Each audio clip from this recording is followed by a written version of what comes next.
Size ilk konuşmacımı takdim etmek istiyorum. İlk konuşmacım Dr. Fazale Rana.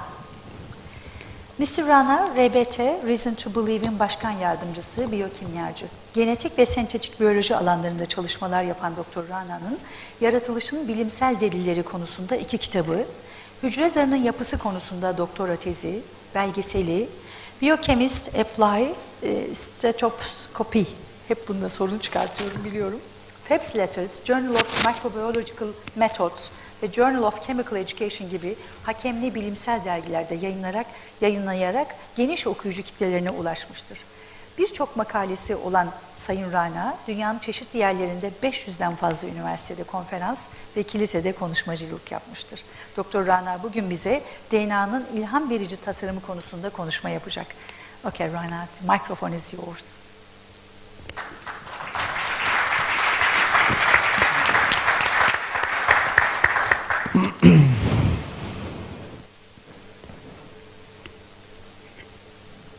Well, good morning, everybody. It really is a pleasure and it's an honor for me to be taking part in the second international conference on the origin of life and the origin of the universe. I had the privilege of speaking at last year's conference, and it was a wonderful, wonderful opportunity. And so I'm very grateful for the organizers to invite me to come back again this year. I consider it again an honor. It's also exciting for me to be part of this project. It's refreshing to share the stage with fellow Christians and Muslims as we work together to demonstrate the scientific evidence for God's existence, but also to identify the scientific challenges to the theory of evolution. And this is very important because the theory of evolution is used to uphold, to support an atheistic worldview, because it's a reasonable question, I think, to say if evolution can explain the origin and the history and the design of life, then what role is there for a creator to play? Richard Dawkins, in his book, The Blind Watchmaker, said these words. Here we go. Although atheism might have been logically tenable before Darwin, Darwin made it possible to be an intellectually fulfilled atheist. And it's statements like these that cause many people, I think, to believe that there is conflict between science and religion. But yet, it was science that paved the way for my conviction that there was a creator. When I was an undergraduate student, I was an agnostic. I didn't know if God existed or not. I was more interested in becoming a biochemist, doing everything I could to prepare myself to go to graduate school to get a PhD in biochemistry. As an undergraduate student, I was convinced that evolution was the way to explain the origin of life, the history of life, the design of life. Not because I examined the evidence and drew that conclusion, but because that's what my professors taught. Professors that I admired and respected. And I accepted what they taught about the theory of evolution uncritically. I meet many students when I speak on university campuses who are like me. They accept the theory of evolution because this is what their professors are teaching them. But things changed for me when I went to graduate school.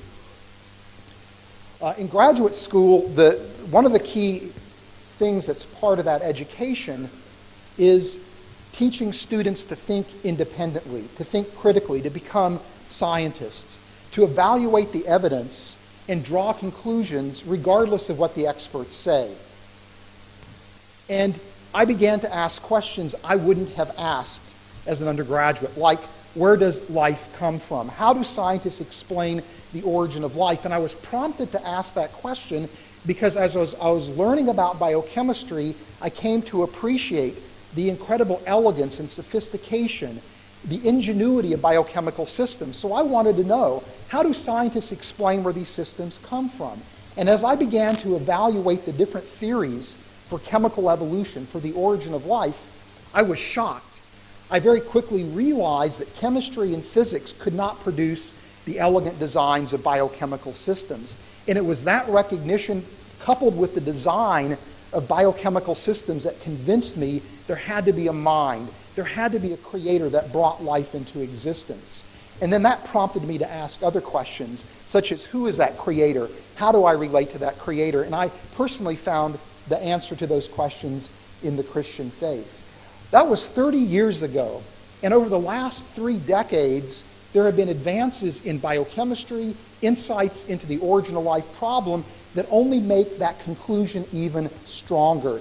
And what I'd like to do today is give you just a glimpse into some of the evidence, some of the reasons why I think that life must stem from the work of a creator, and I'm going to focus on the DNA molecule. But instead of talking about the optimal and elegant design of the DNA molecule, which would be a lecture that would go on for hours, what I'm going to do is talk about something I think fascinating about DNA. DNA is so optimally designed that it's inspiring new technologies, new nanotechnologies, specifically the development of new types of data storage media. It's leading the way in developing the next generation of computers. It's leading the way in developing nanoelectronics. This whole area of research is called bioinspiration and biomimetics, where designs in biology are inspiring new technologies. And I believe that this is actually fertile ground to develop new reasons to believe that there's a creator that brought life into existence. Now, to appreciate how DNA can inspire this type of technology, we need to understand the role of DNA inside the cell. DNA is simply an information storage system. And the information in DNA is digital information. And scientists believe that DNA actually is at the theoretical maximum in terms of data storage capacity, which is a remarkable property. And because of that property, again, DNA is inspiring new technology. DNA is optimally designed for its role as a data storage system. And because of time constraints, I can't get into all the details of the structure of DNA and how it contributes to its optimal data storage properties. Every facet, every detail, every nuanced aspect of the DNA structure contributes to this particular property. And if people want more information, I would recommend that they take a look at my book, The Cell's Design, where I have a section that describes the optimal nature of the DNA molecule. But for now, what we're going to do is simply turn our attention to the role that DNA is playing in inspiring new technology. And the first place I want to look at is DNA as a digital storage data system.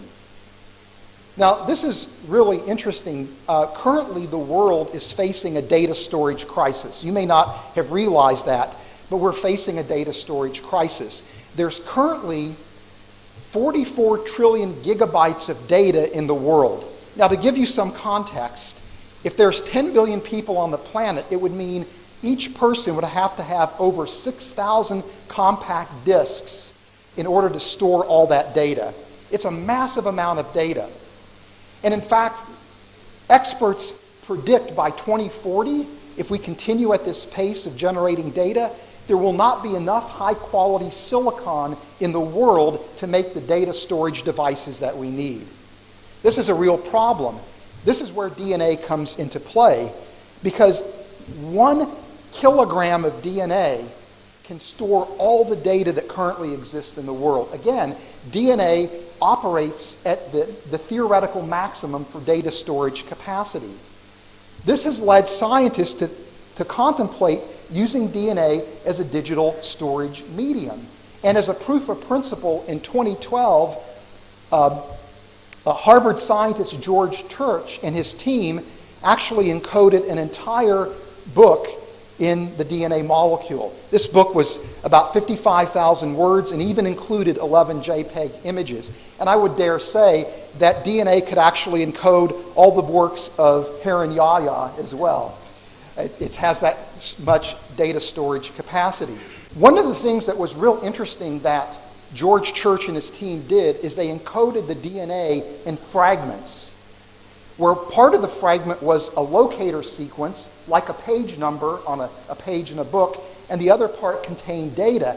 That allowed them to go into the DNA system and actually retrieve data, not only page by page, but to skip around and locate data randomly from different pages. Really, really clever design. DNA is so optimal, again, in its data storage capacity that it's actually serving as inspiration for technologists to look at developing other types of man-made polymers that could serve as digital storage devices as well. So DNA clearly is an inspirational molecule. Computer scientists and molecular biologists have come to realize that the fundamental operations on DNA, transcription, replication, DNA repair, are literally functioning like computer systems. And this has inspired a whole new area of nanotechnology called DNA computing. And this is a picture of Leonard Adleman, who is the father of DNA computing. He's a scientist at the University of Southern California in the United States. DNA computers are housed in little tiny test tubes this big, yet they are more powerful than the most powerful supercomputer systems that we've built to date.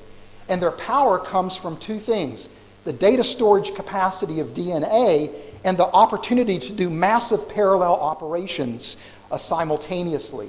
In fact, researchers have been able to solve problems that you cannot solve with silicon-based computers, such as directed Hamilton path problems and what's called the Knight problem. Now, another interesting property of DNA is that it can function like a molecular scale wire. And this was a discovery made in the early 1990s by Jacqueline Barton, a chemist at Caltech. She discovered that DNA has this unusual property of being able to conduct electrical current along the length of the DNA double helix. And in fact, about 10 years later, she and her team showed that this is actually playing a critical role in detecting damage to the DNA. And this diagram attempts to show that. What you have is a surveillance proteins that will bind to the DNA. Kimyasal ya da fiziksel nedenlerle çift telozonda oluşan hasar hücre aksamı tarafından tespit edilebilmekteydi. Hasar tespiti DNA'ya bağlanan gözetim proteinleri tarafından yapılmaktadır. Another surveillance protein that's bound to the DNA will pick up that electron, and when it picks up the electron, it dissociates from DNA, migrates down the DNA. Gözetim proteini bir elektron kaybettiğinde DNA çift telozonundan ayrılmaz. DNA'ya bağlanan başka gözetim proteinleri DNA'nın demir sülfür redoks merkezinden elektronları toplar. Bu işlem bittiğinde DNA'dan koparak çift telozon boyunca tekrar hareket ederler. Varacakları noktaya ulaşan gözetim proteinleri DNA'ya tekrar bağlanarak DNA'nın içine bir elektron yollar. Bu gerçekten çok karmaşık bir sistemdir ve bu sistem bilim adamlarının aynı şeyi teknolojiye thought that this could actually serve as the next generation of very sophisticated medical diagnostic equipment by using DNA's wire properties. So again, DNA is an inspirational molecule inspiring at least three areas of technology that all relate to its digital data storage capacity. But I think DNA is doing more than inspiring technology. It's inspiring the case for a creator, a new way to argue for God's existence. And to appreciate that, I'd like for us to spend a minute considering the works of the British natural theologian William Paley, who in the late 1700s presented the world with the watchmaker argument for God's existence in his book Natural Theology, or Evidences of the Existence and Attributes of the Deity Collected from Appearances in Nature. And this is how Paley introduces the watchmaker argument. In crossing a heath, suppose I pitched my foot against a stone and were asked how that stone came to be there.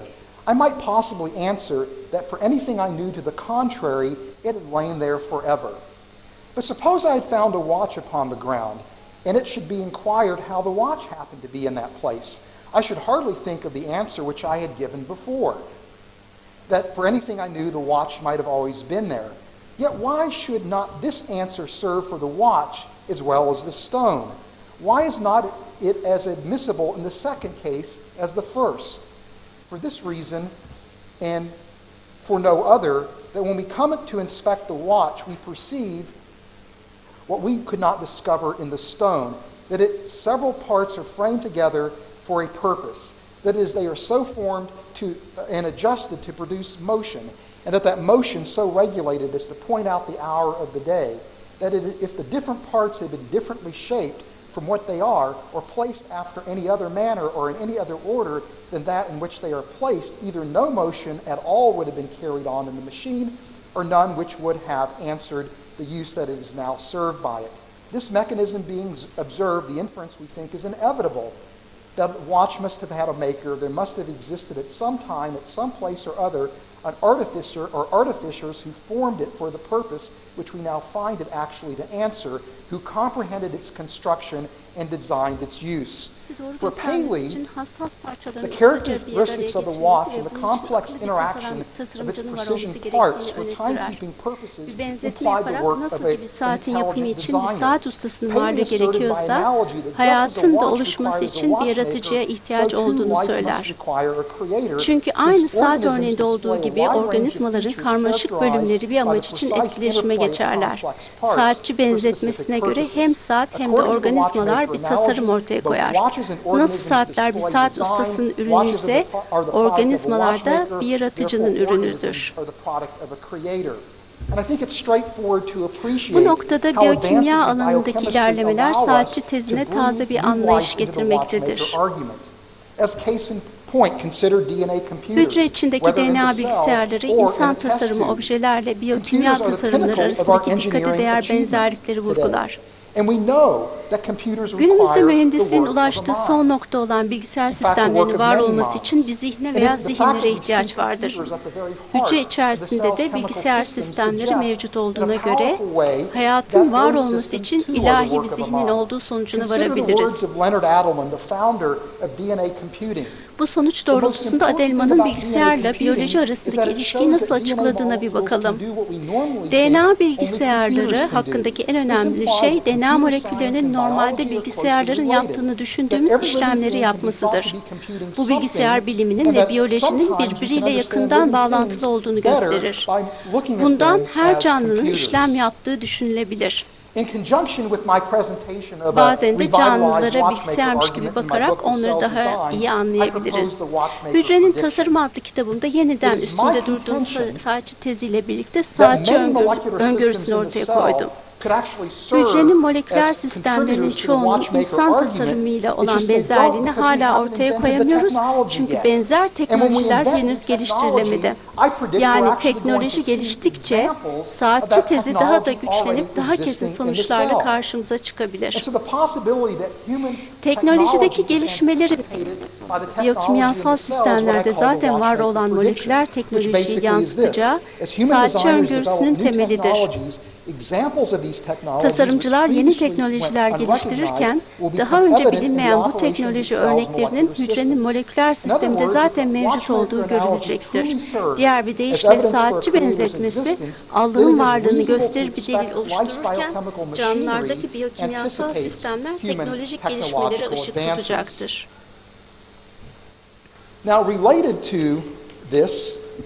Saatçi teziyle bağlantılı bir argümana karşı başka bir argüman geliştirilmiştir. Ona da karşıt saatçi tezi adı verilir.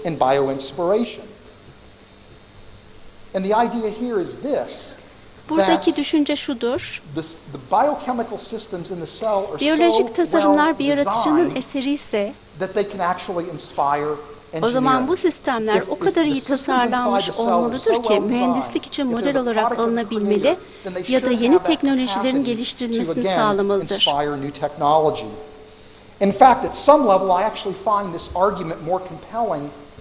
Bu doğrultuda biyomimetik ve biyoinspirasyon disiplinleri de saatçinin yanında yer almalıdır. Belli bir seviyede karşıt saatçi tezini klasik saatçi tezinden daha inandırıcı buluyorum. Biyolojine gelseydi biyomimetik ve biyoinspirasyon programlarının bu kadar başarılı olması düşünülemezdi. Bu düşünce Richard Dawkins tarafından Kör Saatçi adlı kitabında şöyle dile getirilir. Artık bildiğimiz kör, şuursuz, otomatik süreçlerin bir sonucu olan doğal seleksiyon hayatın varlığı ve amacını açıklasa da kendisinin herhangi bir amacı yoktur. Aklı yoktur, düşüncesi yoktur, ilerisi için plan yapmaz, vizyonu, öngörüsü, görüşü de yoktur. Doğada saatçi rolünü oynaması söylenebilirse ancak bu kör bir saatçi olabilir. Dawkins sözlerine şunu da ekliyor. Paley canlılardaki karmaşık düzene hayranlık duyuyor, bunun çok özel bir açıklaması olması gerektiğini görüyordu. Ne var ki yaptığı açıklamanın kendisi yanlıştı. Gerçek açıklama ancak Charles Darwin'le ortaya çıkacaktı.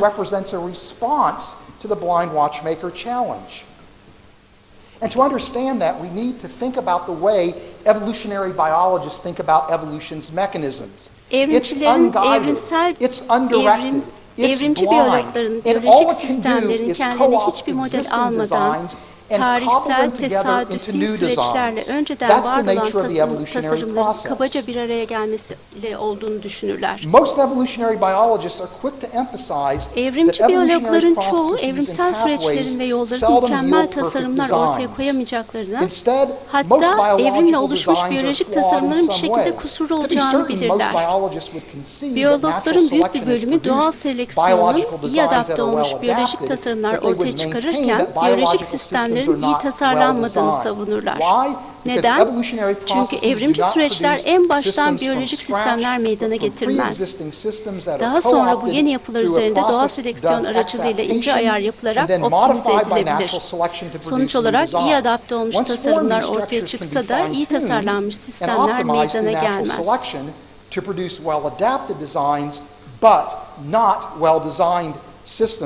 İyi adapte olmuş tasarımlar hiçbir zaman ortaya çıkmaz. The fact that every intermediate stage in the development of an organ must confer a selective advantage means that the simplest, most elegant designs for an organ bir organın gelişmesindeki her ara evre seçici bir avantaj sağlamalıdır ki bu gereklilik organ için en basit ve en mükemmel tasarımın evrimle meydana getirilemeyeceği anlamına gelir.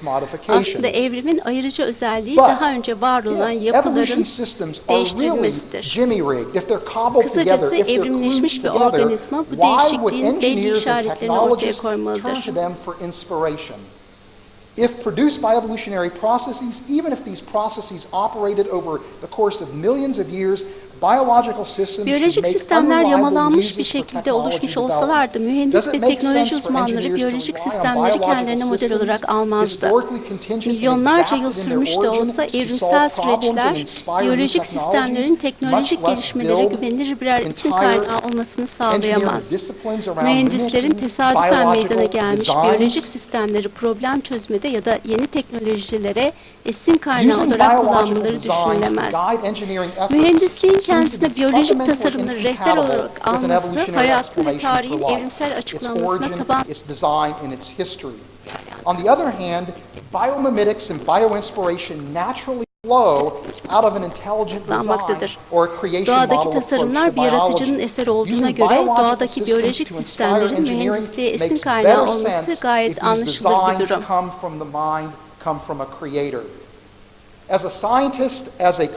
Bir bilim adamı, Hristiyan olarak Tevrat ve İncil'de bilimin gelişmesiyle ilgili ifadeler dikkat çekici.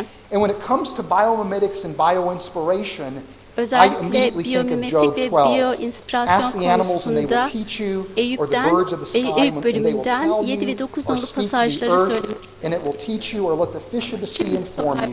Besinler, gökte uçan kuşlara sorsan anlatsınlar. Toprağa söylesene öğretsin. And I just want to conclude to say, to God belong wisdom and power, counsel and understanding are His. Thank you very much. Bilgelik ve güç Tanrı'ya özgüdür. Çok teşekkür ediyorum.